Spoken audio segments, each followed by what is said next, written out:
Let's take a look at what might typically be considered the 7 steps of self-regulation. Technically, in order for us to self-regulate, we first have to receive relevant information. So for example, let's say you're trying to resist the temptation to eat a cookie.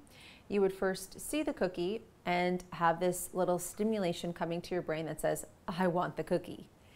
And then you evaluate the info compared to norms. So should I have the cookie? Is anyone else around me having cookies? You're just comparing information. And then you trigger change. I don't want the cookie, but then you search for options. Should I have it? Should I not? And then step number 5 is you create a plan. So if I don't want to focus on the cookie, I'm going to focus on a conversation instead. And then you have to implement the plan.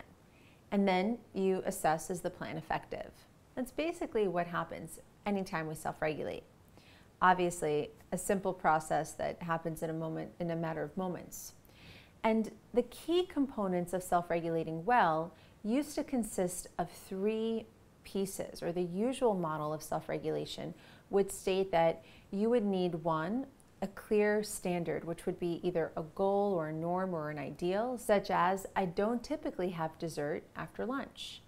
Then number 2, you'd need some element of monitoring. So you need to have a sense of self-awareness and be able to track your progress. Am I self-regulating or am I not? Because if it's not something you could see, yes, I did it, or no, I didn't, it's not going to be as effective. And then the 3rd would be the motivation to carry out whatever plan you've set for yourself. That's the way that we typically thought of self-regulation. However, you might have found yourself in positions at times in your life where you've had all 3, but still failed to self-regulate. So you tell yourself that you are going to start that project first thing in the morning. You know what you want to do, which is you want to complete the project. You have a way of monitoring yourself. Am I doing it or am I not? And it's important to you. You want to carry it out, yet you just can't get yourself to do it.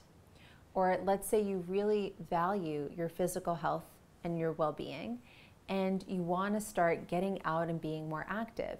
You know what you need to do. You know whether or not you're going to be able to do it, and it is important to you, but something happens and you can't quite get yourself to do it.